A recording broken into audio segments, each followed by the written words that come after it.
Yes, sir. To all of you, Yeah, very I, good evening. Dr. Nirav Pandya. Okay, good evening to all of you. I, Dr. Nirav Pandya, warmly welcome to all of you on behalf of Applied Science and Humanities Department of Parul University, Vadodara.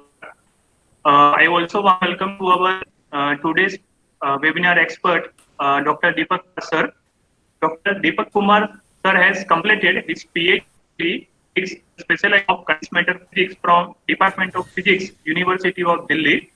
He has more than 10 years teaching experience and more than 10 years research experience also.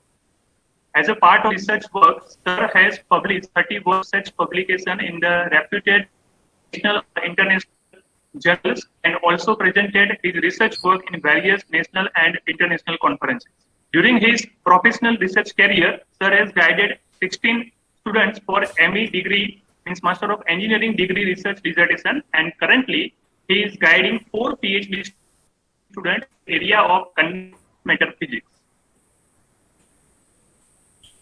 Sir has also won science for based on international conference on electromotive materials, that is EP 2008.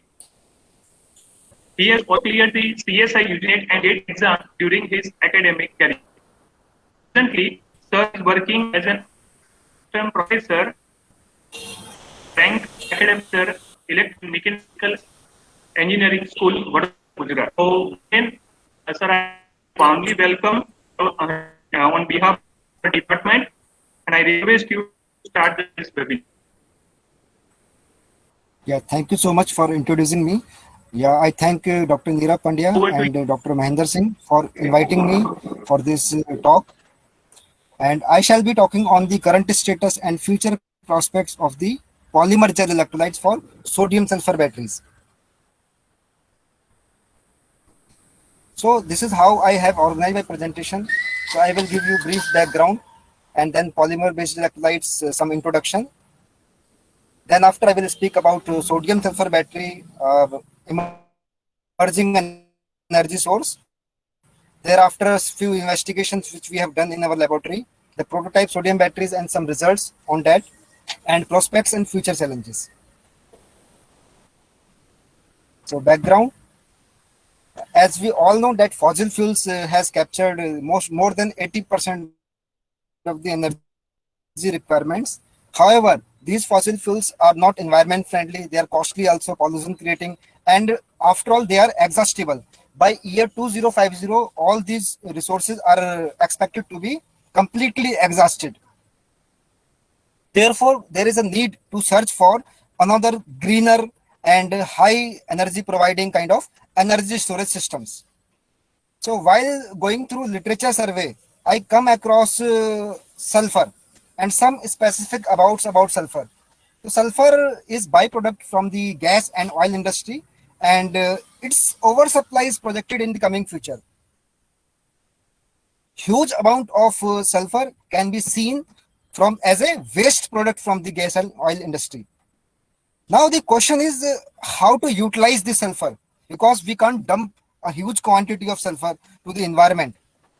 So after all, there is a requirement of balancing the supply and demand for its effective uses.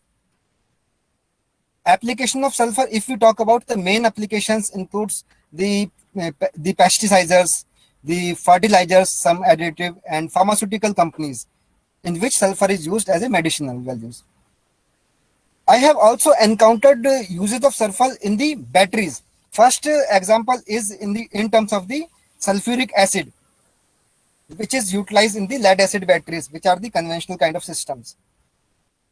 Then we have other applications of metal sulfur batteries. The metal sulfur batteries are the emerging energy resources. Please remember, a single year production supply of sulfur is equivalent to 1 billion electric vehicles with 40 kilowatt hour of the batteries and grid storage with a supply of full daily supply of entire population. This is data from the Global Energy Statistical Yearbook 2018. And one of the scientists, Zhang et al. And his group also, they have checked the chemical cost of the various kind of rechargeable systems, and they have found that the sulfur is having good kind of properties, and that's why it is acting as a good active material for realizing the battery systems. We all know that the Nobel Prize for the development of lithium ion batteries has been awarded for the to three gentlemen which are shown over here. They have developed in the sodium based batteries in different ways. First of all, I will talk about the M. Stanley Wellingham, who has researched that energy rich material can be used for an innovative cathode. His idea was the cathode can have molecular level many spaces. These spaces are acting as a shuttle kind of. From there the ions can shuttle and they can provide better energy storage kind of things. John B. Goodenough, we all know he is around 100 years and he has achieved this prize at the age of 90.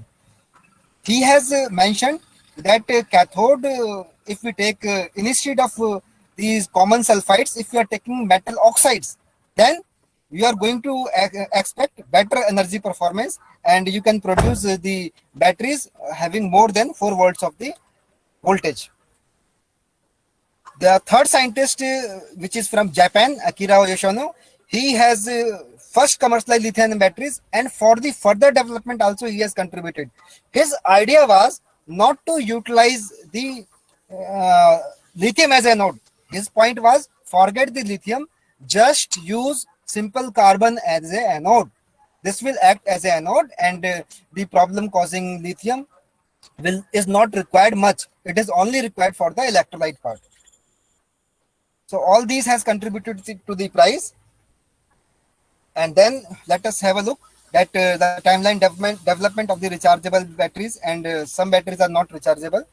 So if we have a look, then earlier in the watches, the smaller kind of batteries with smaller milliampere hour of the capacity, then the mobile phones have appeared, laptops, smartphones, cars. Now at the grid level also, people are looking towards with a good hope to the batteries. Lithium ion batteries, they are most favorite because of they are having high energy density, operating voltage is high, the cycling life is good, and they can be utilized in a wide temperature range, and drain capability is also high. You can draw higher current. So for high current application, you can utilize the lithium ion batteries. Now the limitations. What are the drawbacks? Drawbacks are lithium batteries are flammable. There are many instances at which flammability has been observed. Apart from that, there are some transportation issues. Cost is definitely very high, and even if you are not using this battery, it is going to drain. So that is, it is having some shelf life. Apart from this, that it is not a entire mature kind of thing. It is still a developing technology. In a month of 6 months or so, the composition which lithium ion battery is using is going to change. Now question is, if there are some issues, then why not we look for the alternates? So alternate includes the magnesium kind of batteries, the sodium kind of batteries, potassium kind of batteries, zinc batteries, aluminum batteries. So many choices are there and people are exploring this. Let us have a look at the Ragon plot. Ragon plots are basically the indicators which indicate which kind of battery system appears to have a good potential as compared to the other systems. We can have a look at the EDLC, the electric double layer capacitors, are having high specific power. At the same time, the energy capability is low. If we look at the lithium ion and NS batteries, they are having comparable specific energy values. And for realizing any battery system, electrolytes are very important. My research is devoted to the development of electrolytes. So electrolytes can be aqueous, they can be organic, they can be solid, they can be polymer based, they can be ionic liquid based electrolytes. First of all, the broad two classifications are there. The solid electrolyte system are having inferior ionic conductivity, transport number is also low, the viscosity values are also high, the flexibility is less, and electrochemical stability window is less. Apart from that, interfacial contacts for the solid kind of electrolytes is poor. Therefore, people are looking to the liquid-based electrolytes. So such kind of electrolytes are prone to leakage, transportation issue because of the liquid as a nature.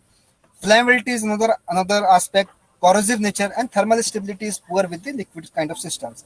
Now, what are the choices? The choices are the polymer-based electrolytes, which are having the transport properties just like liquid electrolytes. At the same time, mechanical properties are like the the solid kind of systems. So they can be of four various types: the polymer, salt, plasticized, composites. Our emphasis is on the gel-based electrolytes. Gel polymer electrolytes are basically membranes which are having transport properties quite comparable with that of the liquid electrolytes. And if you want to fabricate such electrolytes, you need polar kind of salts. You need a solvent having good dielectric constant so that ions can dissolve. Apart from that, you need a proper polymer so that mechanical stability can be achieved. For the sodium sulfur batteries, as I am working on that, so what is the advantage of using polymer electrolyte for such kind of systems?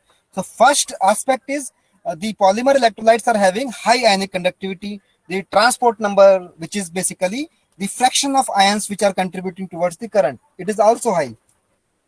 Such electrolytes are leak proof. Even if you are pressing the electrolyte, the liquid is not coming out, and they are non-aqueous kind of systems. The flexibility is also high, and you can have a like desired shape, and electrochemical stability window is very high while we are using such kind of electrolyte system. Since electrolyte is flexible, so interfacial contacts are also very good. Now people might be thinking, why sodium kind of system, why sodium batteries? The answer is they are having low cost and almost 1/10 of the cost of lithium, and it is naturally abundant also. So from the environmental sustainability point of view also, it is very good. Electrochemical potential is minus 2.7 volts with respect to the standard hydrogen electrode, which is considered to be a good potential for realizing electrochemical batteries. The theoretical energy density used with such kind of sodium systems is around 760 watt hour per kilogram. And these cells are capable of giving cell voltage greater than 2 volts. Such systems are especially suitable not for the low application like mobile batteries and all. These systems are suitable for the grid storage system. Why sulfur? As I mentioned previously, first aspect is sulfur is byproduct of gas and oil industry, and it can be utilized. It is abundant, lightweight, cheaper, and it is non-toxic. It is capable of giving high theoretical capacity of 1672 milliampere hour per gram. Sulfur is having valency of 2 electrons. That's why 2 electron charge transfer reaction are there, and that advantage is there. The sulfur is having 7 times higher theoretical capacity as compared to the conventional lithium LiCO2 kind of cathode materials. The sodium sulfur batteries are broadly classified into 2 types. One is the high temperature NS battery, other is the sodium sulfur batteries operating at room temperatures. If we look at the high temperature sodium batteries, then the idea of using such electrolytes is they involve the sodium, pure sodium in the liquid state, because these batteries are operating at 300. I am talking about the high temperature batteries, which are already commercialized. For such kind of batteries, at the one end, we are using sodium as a molten anode material. At the other end, we are using sulfur as a cathode material. Apart from that, we are utilizing liquid beta alumina as a electrolyte material. You can see when we are charging this. So when battery is in use, that is discharging taking place. At that point of time, the current is flowing from the sodium anode. Ions are coming, traveling through the electrolyte, and they are depositing to the sulfur electrode. At the sulfur electrode, sodium is mixing with the sulfur, and they are making polysulfides. And this is how this charging takes place. When charging is taking place, then what is happening? This Na and the sulfur, they are like they're like giving back to the polysulfides. This is the sodium sulfur batteries as produced by the NGK Insulators Limited company. This is company of Japan. You can have this picture. You can appreciate the sodium sulfur batteries using this picture. So at the grid level, these batteries are utilized. These high temperature batteries, the transport of sodium through the electrolyte, then sulfur, as I mentioned. So Na ion is reacting with the sulfur to produce polysulfide, and during subsequent charge process, reversible reaction are taking place, and Na and sulfur are like they are going back to the system. Now, what are the, since the battery are commercial, why we need to look for other batteries? There are some problems. The problems are they are high temperature batteries, so you require a substantial high temperature for operating them. The sodium beta alumina is poor conducting at room temperature, so you have to operate at the 300 degrees. So this is the drawback. And molten state, if we are using the sodium and sulfur in that state, then the reactions are very fast, and the undesirable reaction are also very fast. So this is not very much recommended. So researcher has revisited this kind of technology, and they have shifted their attention to the sodium sulfur batteries, which can operate at the room temperature. So research on this field started from the year 2006, and it is continuing. I started research on this kind of system from 2011 I started. And what are the advantage of these kind of systems, the NS batteries? So first, they are operating at room temperature, so no external power is required for maintaining its temperature aspect. Other thing is, for the high temperature NS batteries, what we have seen, only choice of the liquid electrolyte was the beta alumina. However, here for operating NS batteries at room temperature, there are multiple choices available.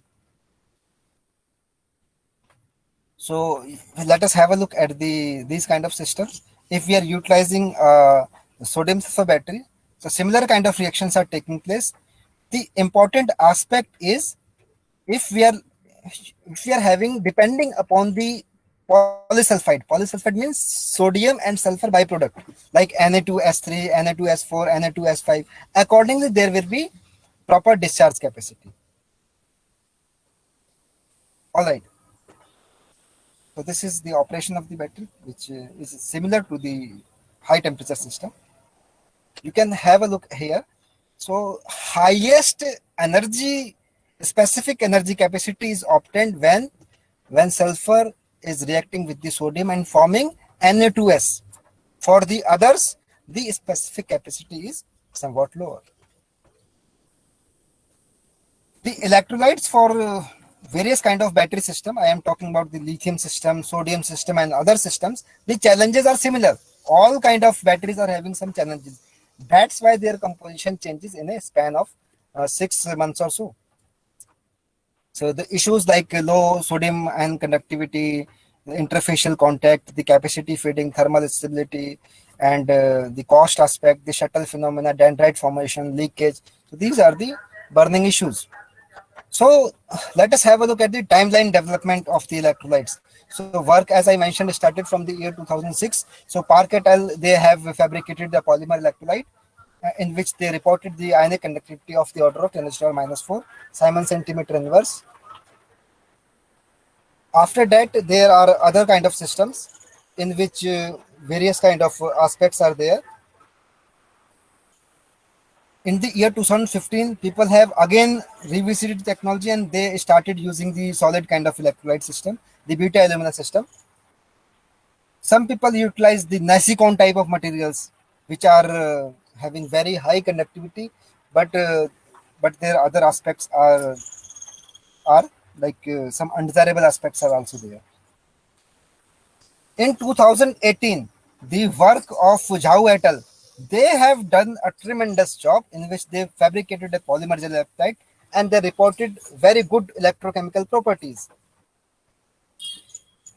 Apart from that, the progress has not stopped, and people are utilizing different kind of electrochemical systems. And our group have also utilized a thermostable, non-flammable, flexible electrolyte, in which we reported a conductivity of the order of 10⁻³ Simon centimeter inverse. If we look broadly, then electrolytes for the NS batteries, they includes the liquid electrolyte, the solid electrolyte, the polymer gel electrolyte. The liquid electrolyte systems are having the high ionic conductivity. They are prone to leakage and short circuiting. Safety reliability is an aspect for the solid electrolytes. At the same time, as I mentioned, since they are solid, so interfacial contacts issues are there. For the polymer gel electrolytes, the conductivity is high, leak-proof, good properties, and people have reported the fading in capacity. Then some recent investigations which our group has performed, I will show work by my PhD students. So in which what we have done is we have utilized electrolyte composition in which we have utilized the carbonate as a solvent, the lime-based solvent, and we have used the ionic liquid. So two compositions we have prepared. So this system is basically polymer gel electrolyte system in which a cocktail kind of system. So this cocktail we fabricated and then we have immobilized this solution in the polymer matrix, and we have obtained a freestanding kind of films which can be utilized for the electrolytes. Whenever we are fabricating an electrolyte system, it is very important to perform the Nyquist plot so that we can determine its bulk resistance, and we can also note down its ionic conductivity values. So what we observe is we have observed the highest ionic conductivity of 5 into 10 raised to the minus 3 Simon centimeter inverse. Such kind of conductivity is considered to be good enough for realizing an electromechanical system like batteries and supercapacitors. If we have also plotted the conductivity as a function of frequency. What we observed is we have seen polarizing effect at the low frequency and hopping behavior at the high frequency. In the entire temperature range, you can see for all the almost all the different kind of temperatures, the pattern is same. So there is overall behavior is same. This behavior is known as the hopping. Ions are hopping from one available site to the other side. We have also worked on the conductivity measurement as a function of temperature. What we observe is the conductivity patterns follow a Arrhenius kind of behavior, which is the linear system. This again confirms that the behavior of the ions is a hopping type. You can see there are no abrupt changes in the plots, which indicates that there are no phase transitions whenever temperature is increased from the room temperature up to 70 degrees Celsius. Apart from that, we have put emphasis on the measurement of the ion transport number. As I mentioned, ion transport number tells how much percentage of the ions, the conducting species are ions. So we utilize a DC polarization method in which we utilize a potential of almost 0.7 volts and we sandwich our electrolyte system between the stainless steel electrodes, and current is monitored as a function of time. You can see from here there is sudden fall is in the value of the current. This indicates our material is purely ionic in nature. We have determined the overall transportation number to be 99%. The cation transport number we have also measured. We have measured the cation transport number, and the cation transport number tells us that the contribution of the overall sodium ions towards the ion transport. So we reported the transport number of 31%. So 31% of the ions are the sodium ions. We also prepared the prototypes NS batteries in which we obtained a potential drop of potential open circuit voltage of 2 volts. Apart from that, the discharge capacity was 300 milliampere hour per gram. The impedance plot suggests after the discharge cycles, there is an increase in the impedance value. This tells us that we have to address the problem of the capacity fading. So we utilize another electrolyte system. In this system, we have utilized the PMMA kind of material, the polymer material, and sodium triflate as a salt.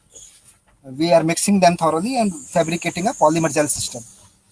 For such kind of system, what we observed is we have seen the open circuit voltage is around 2.25 volts. The discharge capacity is almost double for the previous case, and here we are reporting around 650 milliampere hour per gram of the active material. However, there is a capacity fading, as we observed. Please understand, the sodium sulfur batteries are operating at room temperature. They are not commercialized. This is a developing technology, and I'm proud to say we are the first who have started work on sodium sulfur batteries in India for the first time. And now we are like trying to optimize it with the help of mm, literature, permutations, combination, and all. And we hope something good will happen. So I am like concluding. So polymer electrolytes are preferable because of their high conductivity, good transportation number, ease of fabrication as electrolyte for device formation. Whenever I am talking about device formation, I am talking about the electrochemical batteries, the supercapacitor, and the electrochemical sensors.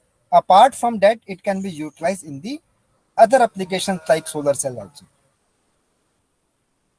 The As I mentioned previously, we have shown you some physical characterization, some electrochemical characterization on the cocktail-based systems. There we have seen the conductivity values were very good, the impedance was very low, and the electrochemical stability window. Stability window, as I mentioned, it is the working voltage range of the electrolyte. So that working range was good enough for realizing a battery system.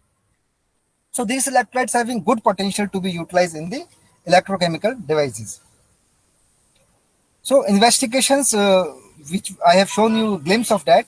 So they suggest that the room temperature NS batteries can be commercialized after their further optimization, proper encapsulation. We are trying, since we are already having 30 papers. Now my intention is of having good patent on this system. So I'm trying for this, and with the wishes of my seniors and my PhD students, I hope we will do this. We will achieve this. Way ahead, if we look, then there is still a requirement of developing non-flammable electrolyte, checking their suitability by various physical electrochemical techniques. The choices with the students also. They can take up this subject in their PhD work, and they can work with any guide, and they can develop the electrolyte system for the humanity, for the scientific community. To fabricate and characterize sodium ion batteries. So apart from the metal sulfur batteries, the sodium ion batteries are equally useful, and people are working to realize these kind of systems. I want to emphasize on one aspect. Please remember, the lithium resources are available to few 10 countries only, 10 odd countries only, and India is not having any place on that. India is having a huge population base, huge requirement. Everyone is using more than 2, 3 kind of equipments in their home for which are having batteries. So that's why the requirements for India is also very important, very significant, and people have to look for the energy storage systems which are sustainable, which are environment friendly, and which are cost effective. Because India is a developing country, we look for the things which are having somewhat lesser cost. After proper optimization, attempts will be we will make some attempts to possible commercialize them as a viable energy storage technology. Here I want to mention some of my recent publication of the year 2021. So we fabricated work on the novel superionic conducting cocktail material, in which we have utilized a mixture of the carbonate tetraglime ionic liquid, which I presented you to also. So this work was just published in the July month only. Apart from that, we have one publication in which we investigated the sodium ion transport in a polyethylene oxide kind of solid polymer electrode system, in which we have introduced some fillers. Fillers are basically introduced so that they can have more liquid retention, and thereby providing better ionic conductivity. Apart from that, one more system, the ion transport behavior has been studied in PGDME kind of system, in which sodium ion conducting electrolytes membrane has been fabricated. They have been tested. This work is reported in the Journal of Molecular Liquids in the month of June. And this is Elsevier journal and having impact factor of 6. Apart from that, we have worked on the nanoparticles also. We fabricated zinc ferrite kind of nanoparticles in which we put them in our gel polymer system, and we investigated how they are assisting to the ion transport behavior. So this work is done. Apart from that, we have like written a chapter on the properties of the composite material. This is also published in the year 2021. In one of the another report, we have used the sodium aluminate as a active fillers to realize the sodium ion conducting polymer gel electrolyte system. This is published in Materials Today Communication, having impact factor of almost 3. This is again Elsevier journal. Thank you very much. Jai Hind. Now I am open to the questions. I will be happy to answer your all questions. Thank you so much, sir, for a You're very most welcome. informative session for all of us. Most Now, welcome. is there any question from the participants who are available here? Please don't hesitate to ask questions. You're most welcome to for the questions. Sir, suppose polymer-based battery, and that is not normally just in electrolytes, we are carbon-based battery means normally that also we are going to use. So, what is the specific advantage or just like merits and demerits we can consider just like in the case of these batteries? Okay, see what happens is the common lithium ion batteries which we are using, in which we are utilizing a carbon kind of materials, like you are using hard carbon and graphite as a anode material. And electrolyte is a polymer gel electrolyte, in which we are using polymer gel electrolyte. And for the like cathode part, we are using different permutation and combinations. Okay, so gel electrolyte is not a new technology.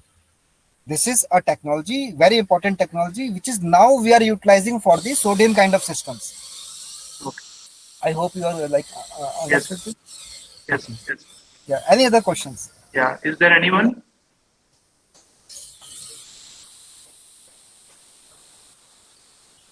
Okay. Any question?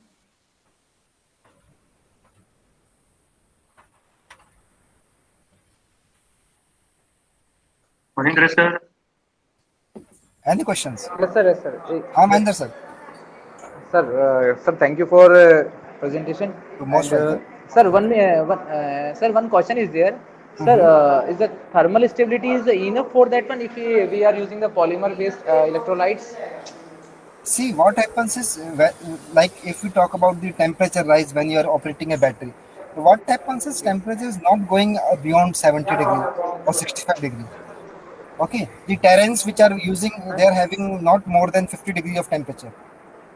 And even if there is a continuous heating or something kind of thing, then temperature is not going beyond 65.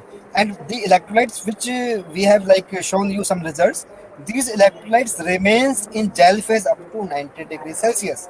So you can easily utilize them for a electrochemical application. And people are actually utilizing them for diverse set of application like electrochemical sensors, the batteries, the supercapacitors, and solar cells. So, sir, thank you for this. Sir, one more Yeah. question is there. If we are heating is there, element is 65 degrees Mm-hmm. for the polymer electrolytes. Mm-hmm. Some of the areas, just like as in a case of our India, some of the areas there's a very hot place. Can we Yeah. keep this such kind of the batteries? Yes, yes, why not? These temperature, nothing will happen Because to these batteries even if temperature goes up to 70 degree. because There is no, continuously, if you are yes, if you are no, there using the is no issue. There continuously, if is we no are issue. using. There is no issue. And in the batteries, the thermal management is also done. So How much stability is going to far away from the temperature if normally they what keep this one happens at is, 70? normally what happens is whenever the temperature of 10 degrees is increasing, the rate of reaction becomes two times. And many a times the undesirable reactions are also there. And this is problem with almost all kind of battery system. So whenever you use, you can, even if you are using the lithium cell systems, which are most favorite, they are also having these kind of issues. So I invite like Uh, even you and your students so that they take on research on this emerging area, and this is the area in which there is a good, great future in the coming years also. You can go to abroad also. Thank you for And in the coming time, the lithium based plants are going to be introduced at multiple places. So so I encourage the students to take on research on this topic, so that like better development and name of our country can be there in the top researchers. Yeah. Any other question? Okay, is there any question yes, sir. from the Thank you other for this participants? so much. Thank you. Most welcome. Yes. I think, sir, maybe there is no question, no further question. Okay. Okay, so there is no further question. So once again, thank you so much, sir, for Most welcome. Most welcome. first of all accepting our sir invitation, and even That's for giving the concern for our PhD students, that as you motivated that to go for this research field. So we all are just means we express our sincere gratitude to you for this, and thank you so much, thank sir, you. for very informative session for all of us. Thank you. Thank you Thank so you. much. Thank you. Thank you. Thank you all. Thank you. Hope to see you again. Thank you. Yeah. Yeah. Shall I Thank leave? you, sir. Yes, sir. Yes. Yes. Yes, sir. Okay. Thank Thank you, you. sir. Thank you.